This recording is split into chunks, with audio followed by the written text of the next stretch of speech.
days at the stick. From who's got it better than us to brick by brick. It's always the 49ers way, from off-season to game day. Yeah, we talk back. It's the 49ers Cutback.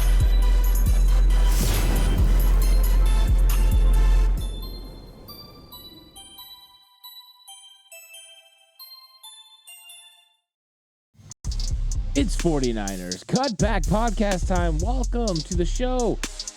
Talking about Javon Kinlaw today and what his new role is going to be in this San Francisco 49ers defense. It's time for everyone to sort of change expectations on what Javon Kinlaw is, who Javon Kinlaw is, and just get to what he's going to be as a teammate and how he's going to produce on the football field. This is going to be a fun conversation because with some movement along the 49ers defensive line because of the recent signing of Javon Hargrave, it has somewhat changed the expectations for Javon Kinlaw.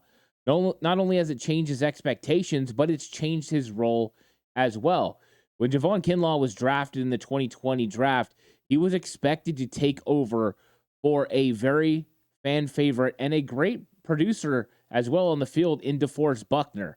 And Buckner got after the quarterback and he made plays and he was instrumental in helping the 49ers get to Super Bowl in 2019. But when Buckner and Armstead were both coming up near contracts, the 49ers made a decision to re-sign Eric Armstead and trade DeForest Buckner. When they did, they got back the pick for Javon Kinlaw, and Kinlaw comes in with those expectations, and everyone was saying, hey, if you're trading away Buckner, this guy better develop into that kind of player on the inside for the 49ers.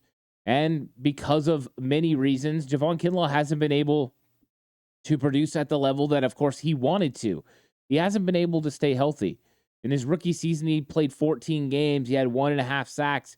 And really, with it being considered that he had a very short offseason due to some things going on in the world, it definitely changed the way he prepared.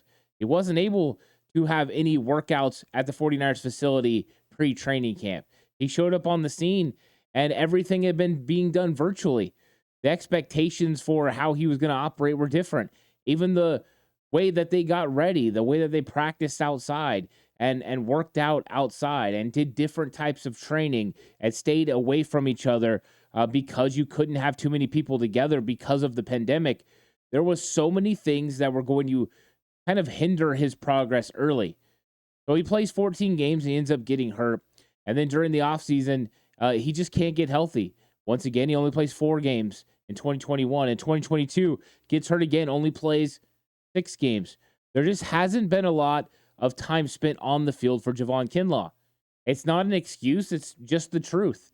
He hasn't been able to be out there, which means he hasn't been able to produce. Because of that, the 49ers did not choose to exercise his 5th-year option. He's going into a contract year. He's going to be an unrestricted free agent in 2024. So when Hargrave comes onto the scene, this is definitely an indication the 49ers felt not only did they need an upgrade from Javon Kinlaw, but they just need someone that was going to be playing next to Eric Armstead on a consistent basis. The 49ers were playing other guys and starting other players a lot because of injury. Hassan Ridgeway was the guy who stepped in for Javon Kinlaw or Kevin Givens, depending on what front they were going against and what team they were going to be operating against. So Javon Kinlaw's role as a starter has definitely changed. He was expected to get a lot of snaps, put pressure on the quarterback when he was in there on 3rd down, stop the run early. But now he doesn't have to do that. That's Hargrave's job. Hargrave's job is to be in there, get after the quarterback, and cause all kinds of problems with penetration, holding ground against double teams and stopping the run, being able to disengage and make plays in the backfield. That's all on Hargrave now. He's the one that's expected to be great. What is Javon Kinlaw's expectations? If you hold him to a first-round pick in the top 15, you're going to hold him to a really, really high standard. A lot of people did that with Solomon Thomas as well. He was a top 5 pick, never really lived up to those expectations. It's time to somewhat adjust what expectations we have for Javon Kinlaw. This season, Javon Kinlaw is going to be a rotational piece. He's going to be on the second unit, so he's not going to get as many snaps. He's also not going to be expected to get after the quarterback as much as he was expected to do so before. His role has become what Hassan Ridgeway's role was in 2022. A guy that could come in, stop the run on early downs, and be able to give a break to the starting unit, to occasionally get after the quarterback and produce, 2 to 4 sacks from an interior defensive line spot. When Kinlaw played 14 games in his rookie season, he got 1.5 sacks. Thinking he could play a full season, there's a real potential he could get 2 to 4 sacks. And that would be a nice amount for Kinlaw, especially in a reserve role. He's going to be expected to come in and stop the run on early downs. So when you have moments where Hargrave and Armstead need to come out, Kinlaw's going in. And Kinlaw's got to help stop the run, knowing that, hey, you can go give everything you have on those reps because you're just not going to have as many as you used to. Plus, he's going to be motivated in a big way. He knows that if he plays really well, not only can that get him more playing time, it can also get him more money during the offseason.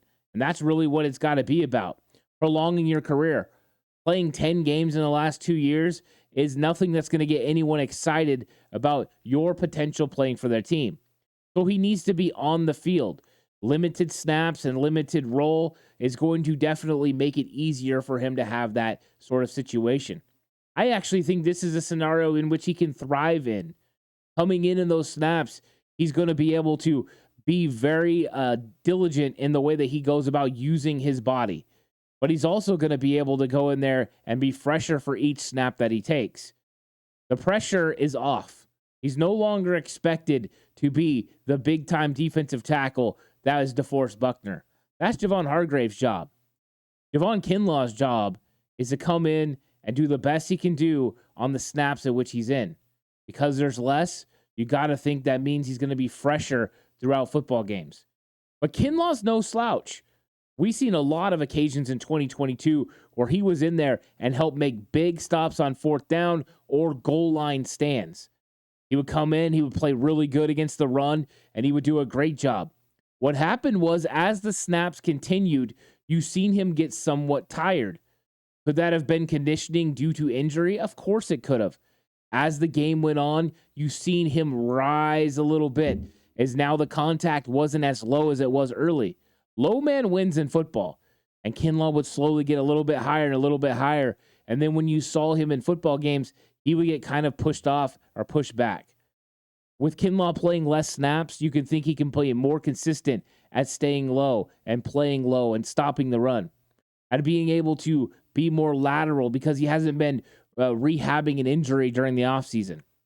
That's something that Coach Wilkes and Coach Kasarik talked about.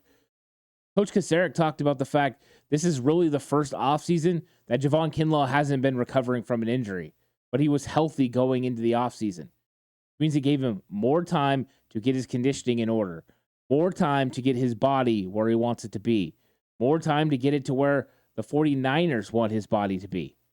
Now that there's less expectations, he can go play more free. He can go out there and just let it rip, let it happen, make something happen, go get himself a new contract. With all that being said, I expect a more explosive Javon Kinlaw when he's out there. I expect the guy to stay lower and make more plays against the run when he's out there. I also don't expect him to be out there a tremendous amount.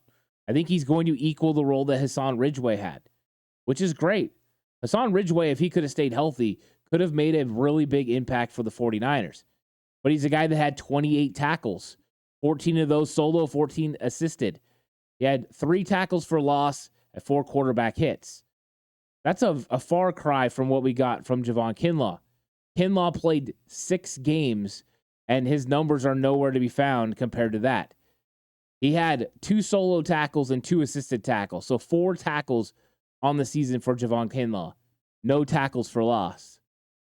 The new role has got to show up in a big way. He's got to equal what Hassan Ridgeway did this last season. If he does, it's going to be huge for the San Francisco 49ers. But I think those lower expectations on who Javon Kinlaw is going to make a big impact on what the 49ers plan on doing with him. Hassan Ridgeway played 284 snaps About 39% of the 49ers snaps in the 12 games in which he played. 7 of them he started in place of Javon Kinlaw. Javon Kinlaw playing a little under 350 snaps in a 17-game season is exactly what the doctor ordered for the 49ers. You got Hassan Ridgeway playing over 900. I'm sorry, Javon Hargrave playing over 900 snaps last season for the Philadelphia Eagles. So you're going to ask Javon Kinlaw to potentially play a third of those snaps. And in those snaps, you're asking him to go as hard as he can, make something happen. You don't have to conserve energy. Win on first and second down. And just like Ridgeway on third down, you're coming out. And in comes Drake Jackson or Cleveland Farrell or Austin Bryant or Robert Beal Jr. to rush the quarterback. So yeah, your expectations are changing. And your role is different. Now your impact should be more. Less is more for Javon Kinlaw. Less snaps, less expectations mean more production. Still, all depends on if he's healthy or not. If he is, got the ability to be an absolute juggernaut. The abilities never went away. The health has been the issue. I'm really hoping that Javon Kinlaw can figure this thing out and stay healthy. I'm hoping that him going into the offseason healthy means he's going to be even stronger, more agile, in better shape when it's time for him to go out there and make an impact. And now that he's rotating in the interior defensive line, less snaps mean he can get it done. So Kinlaw is one of those guys that he has to stay low, he has to play fast, and he has to be able to use his balance to his advantage. If he can do so, I think the 49ers might be really, really happy with that second unit of Givens and Kinlaw. If Kinlaw can't do it, there's a guy right behind him named Kalia Davis that sure as heck wants to. Kalia Davis might be the future. Right now, Javon Kinlaw's got to prove he still has a future in the NFL. So hoping that Kinlaw does it and hoping that Kinlaw can make an impact. He's a fun player to watch, really exciting, and a guy that consistently is hustling at training camp, and hopefully we see a healthy guy because, man, is he massive. If you see him in person, the dude is spectacular. I'm hoping he can live up to the Hassan Ridgeway expectations for this year, as that's his new role. 300 snaps, 28 tackles, something like that. 3 tackles for loss, a couple of sacks between 2 and 4 is the expectation for Kinlaw in a more limited role. And if he can do that, there's going to be a place for him in the NFL. Just like Ridgeway left in free agency, there will be a role for Kinlaw on some team. Thank you so much for watching. Episodes of Ant Hill and Slightly Offsides are available on Patreon if you want to go check those out. But like the video, subscribe to the channel if you haven't already, on the push for 4K, and really excited about it. But until the next one, stay safe, and remember the right way is always the 49ers way.